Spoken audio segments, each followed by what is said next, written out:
ये जो बिजली संशोधन अधिनियम 2025 मुक्त व्यापार समझौता, ये सबका मकसद यही है कि आम जनता को, मजदूरों को, किसानों को अधिक से अधिक लूटो और उनका शोषण करो।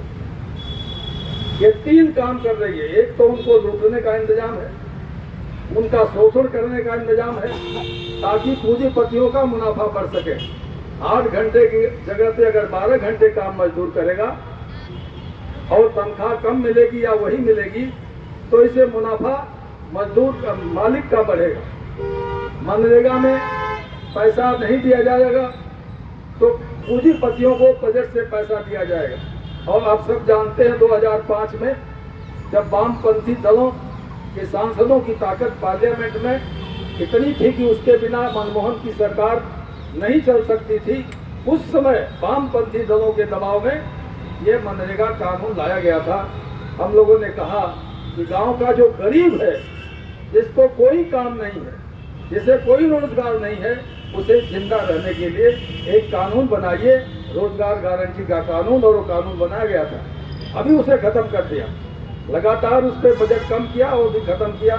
अब क्या कर दिया, 40% राज्य को देना होगा, 60% केंद्र देगा। पहले 90% केंद्र देता था। राज्य पहले से परेशान है, राज्य क्या देगा, इसका मतलब यही होगा।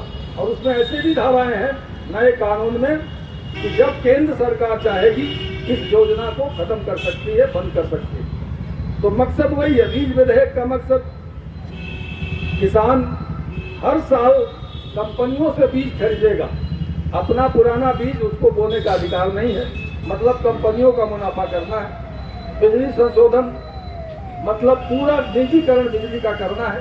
अडानी उसके लिए तैयार है। इसी तरह से जो मुक्त व्यापार समझौता है, अब आप समझिए 8 करोड़ से ज़्यादा किसान दूध के हमारे हैं, दूध से, डेयरी से जुड़े हुए भारत में।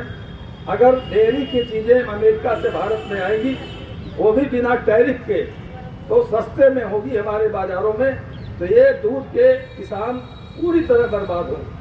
कपास आएगा, कपास के किसान बर्बाद होंगे, दूसरी चीज़ें आएंगी। और उन्होंने सब मान लिया है कि हम 0 टैरिफ में ये सारी सामानें, वो बहुत सारी चीज़ों को अभी ओपन नहीं किए हैं, लेकिन पता है कि वो सारी चीज़ों को मान चुके हैं। ये बड़े बड़े खतरे हैं जनता के जीवन और जीविका के ऊपर। इसको बचाने की ये लड़ाई है। और इस सब का मकसद है, जो हमला है मोदी सरकार की, जो हम कहते हैं सांप्रदायिक और कारपोरेट गठजोड़ की सरकार है। पूंजीपतियों के लिए, साम्राज्यवादियों के हितों के लिए ये पूरी तरह से हमारे देश की जनता के ऊपर हमला करने के लिए बधित है। और 3 तरह से, एक तो हमला है रोजी रोटी को छीनने का, दूसरा आपके अगर जनता विरोध करना चाहे, मजदूर विरोध करना चाहे, तो उसे रोकने के लिए कानून बनाया। ये लोग लेबर कोड में ये साफ तौर पे प्राविधान है कि अब मालिक को जेल नहीं जाना पड़ेगा। पहले तो मालिक को जेल भी होती थी, लेकिन अब मना कर दिया कि नहीं, मालिक किसी की सूरत में जेल नहीं जाएगा, वो चाहे जो भी अपराध करे, श्रम कानून का उल्लंघन करे। लेकिन अगर मजदूर हड़ताल करेगा तो उसे जेल जाना पड़ेगा। यही नहीं, जो यूनियन का नेता होगा, जो उसका सदस्य का अगर कोई मुकदमा है, तो यूनियन का नेता मुकदमा नहीं लड़ सकता, मतलब कोई दूसरे को मुकदमा लड़ना पड़ेगा। यूनियन के नेता को मना कर दिया। तो इसका मतलब यह है कि आपको लूटने का नियम, प्राविधान बनाया, कानून बनाया, आप विरोध न कर सकें, इसकी भी व्यवस्था किया।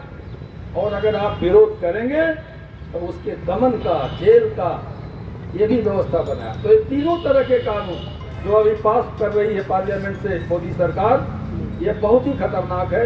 इनका मुकाबला हमें करना जरूरी है। इसीलिए हमारी कम्युनिस्ट पार्टी मार्क्सवादी ने कहा कि निरंतर, आप देखिए भारत में लोगों की, भारत में नहीं बल्कि दुनिया में जो पूंजीवादी संकट है, इसका जो असर है कि लोगों की आमदनी कम होती जा रही है, वेतन कम हो रहा और महंगाई बढ़ रही है, बेरोजगारी बढ़ रही है। तो एक बड़ा संकट है। और पूंजीवाद, जो उदारीकरण का दौर था, उससे अब पूंजीवादी संकट आगे बढ़ चुका है। अब उदारीकरण से पूंजीपतियों का संकट दूर नहीं हो रहा। वो इसलिए में ये युद्ध का और टैरिफ युद्ध का सवाल आ गया हमारे सामने। एक नया दौर है और आप सब जानते हैं कि पूंजीवाद के इस संकट के खिलाफ जनता के संघर्ष के अलावा कोई रास्ता नहीं है, और इस संकट का भी समाधान अगर कहीं है तो वो केवल और केवल समाजवाद में है और समाजवादी व्यवस्था में है। तो हमारे लिए भी एक अवसर है